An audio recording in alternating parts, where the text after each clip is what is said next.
So this is our briefing for our day 2. So this is going to be for Wednesday, May 13th. And we're going to look at what all is really happening in kind of that south central part of the plains. And our big key area is going to be pretty much anywhere in the southern plains and then as far north as Nebraska. And then our biggest threat obviously being right along the Red River and parts of western Oklahoma and northern Texas. We do see that extend a little bit towards Oklahoma City, so that is our big threat, and what we're worrying about is, could this affect Oklahoma City? So looking down, highlighting a few things, we are probably going to see some isolated to scattered thunderstorms across portions of south and the central plains Wednesday afternoon. And that's also going to be affected through Wednesday night. But the greatest threat for numerous severe wind gusts and perhaps very large hail. So we are seeing that we're probably going to see very large hail and wind gusts.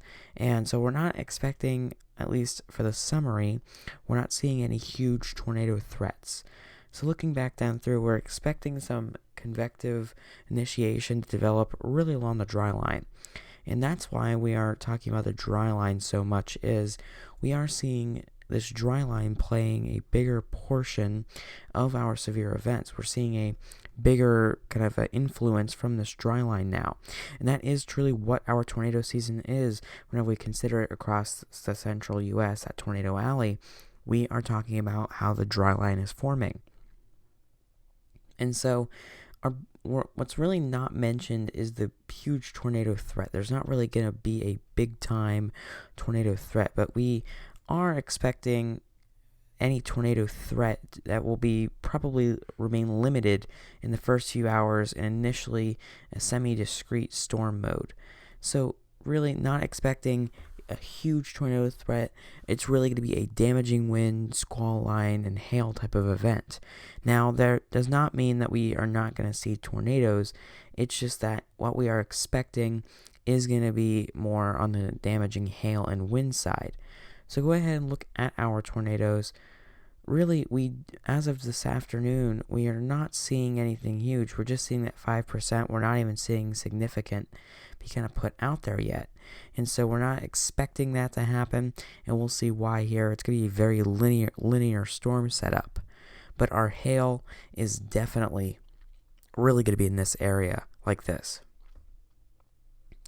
And it's funny because you see a skip from 15 to significant.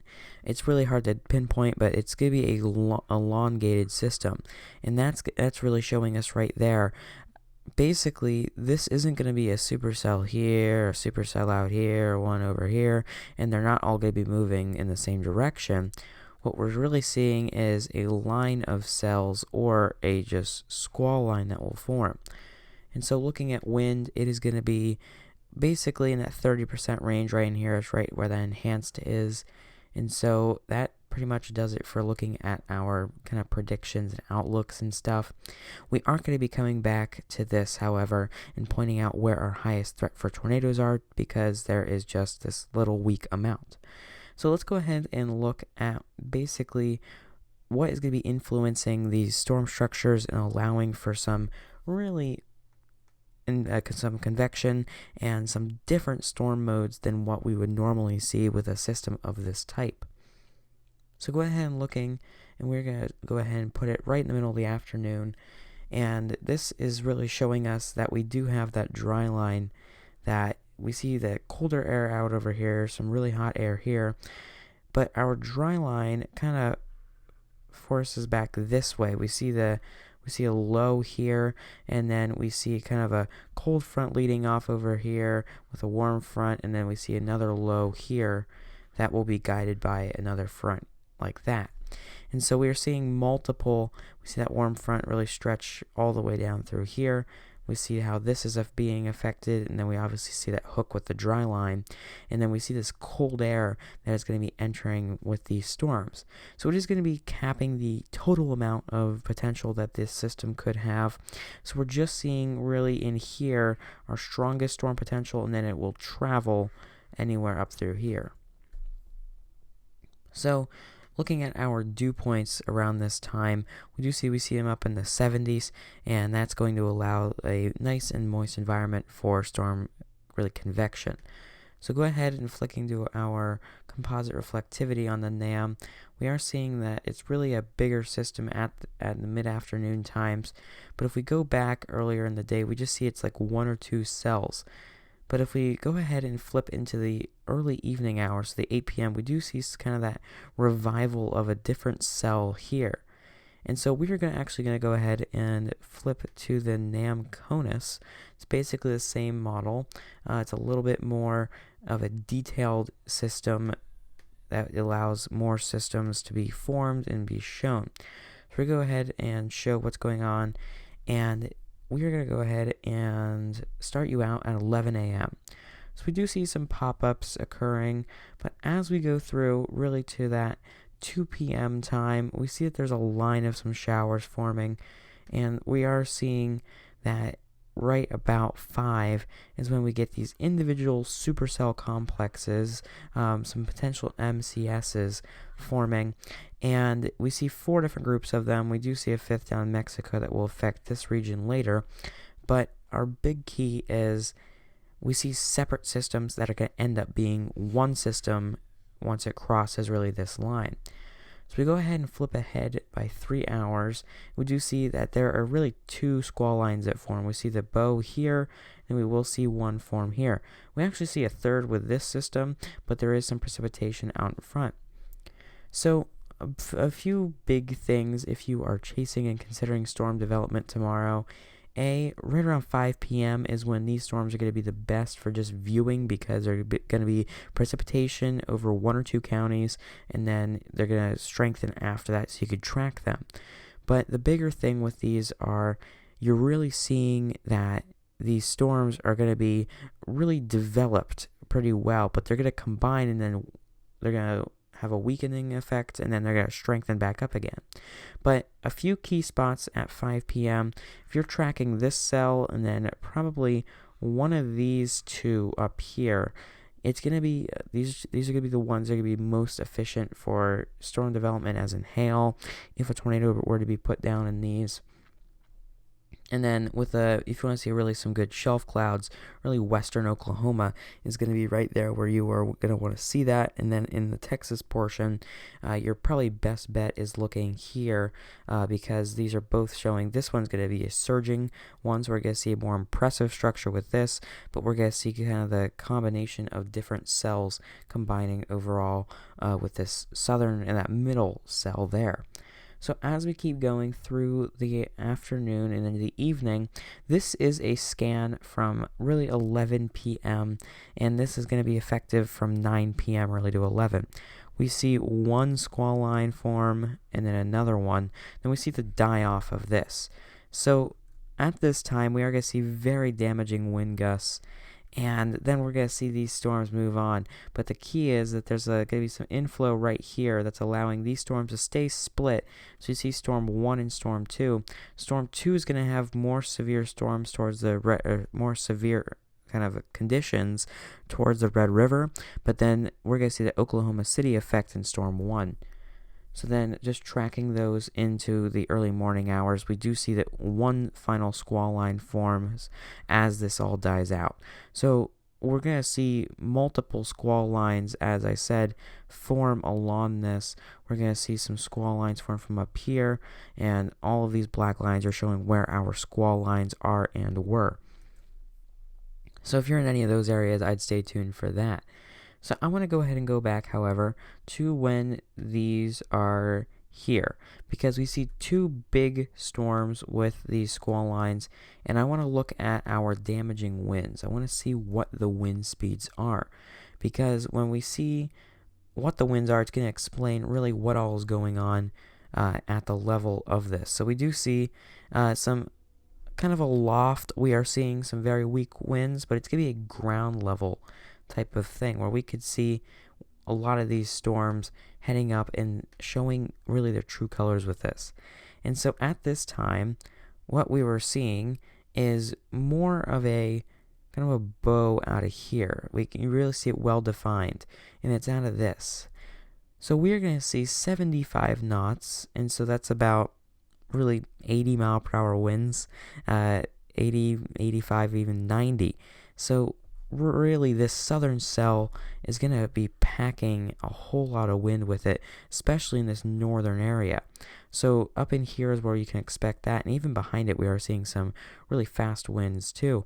But with that upper one here, we're seeing 60 knots, so we're seeing 70 mile per hour winds. So no doubt the one affecting Oklahoma City all the way from up here is going to be a overall long spread severe. It's going to be a trend that we're going to see from really the southern part of Oklahoma clear up into the northern of long track damaging winds.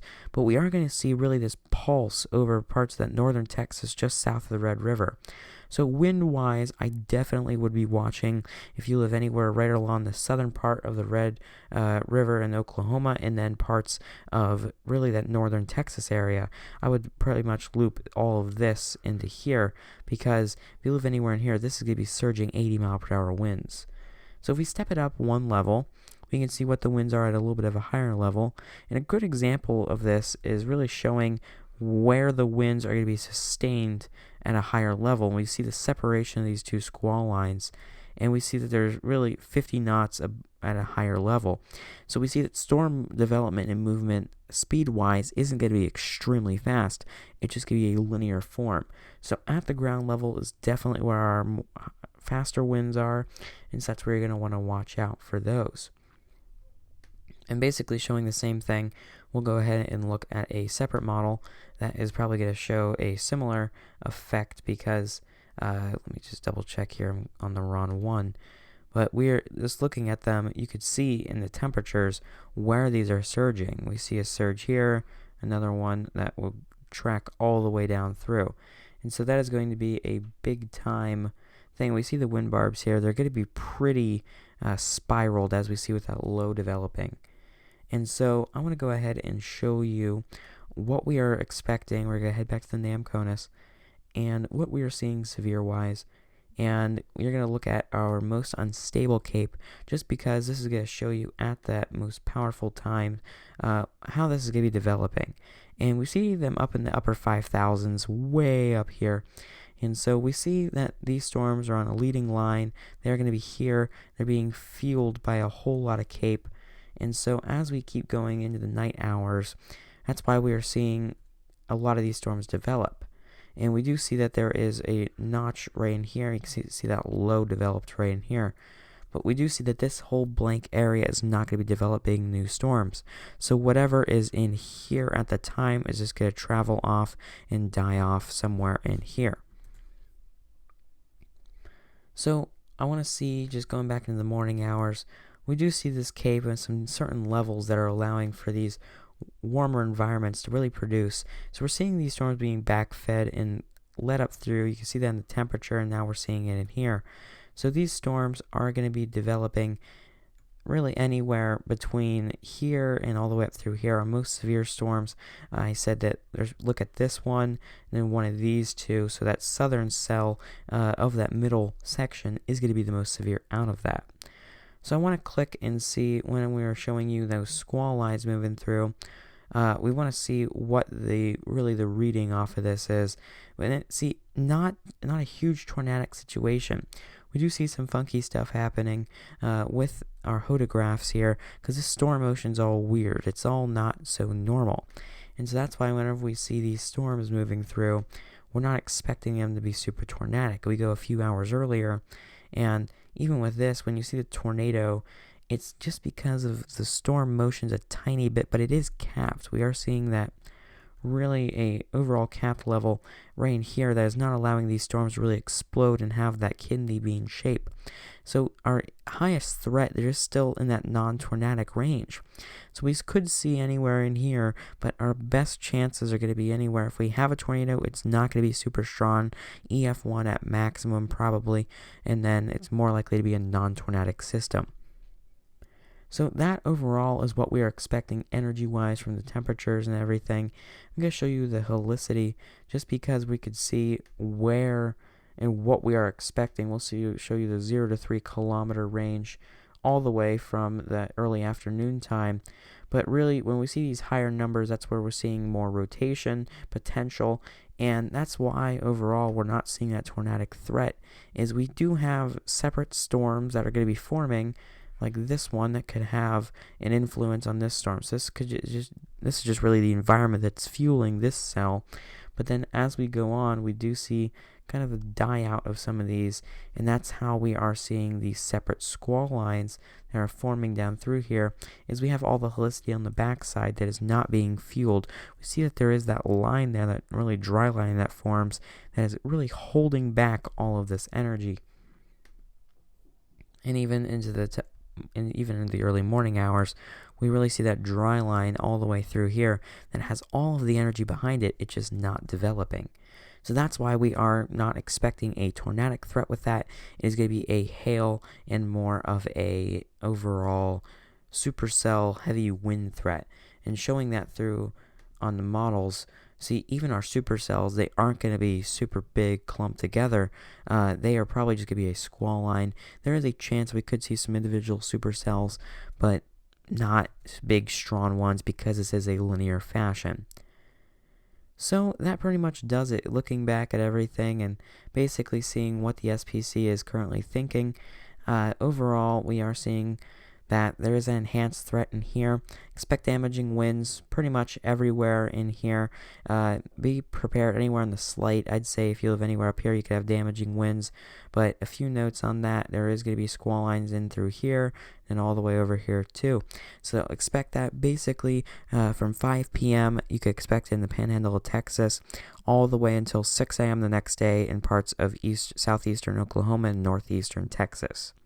So I wanted to thank you for watching this briefing. We do these briefings to inform you so you can be prepared and get as much information as possible so you can be weather ready. That is our mission statement, is to be weather ready and to give you the information. So thank you so much again, and check out our forecasts and stay tuned for any more severe weather potential in the coming days. Thank you and stay safe.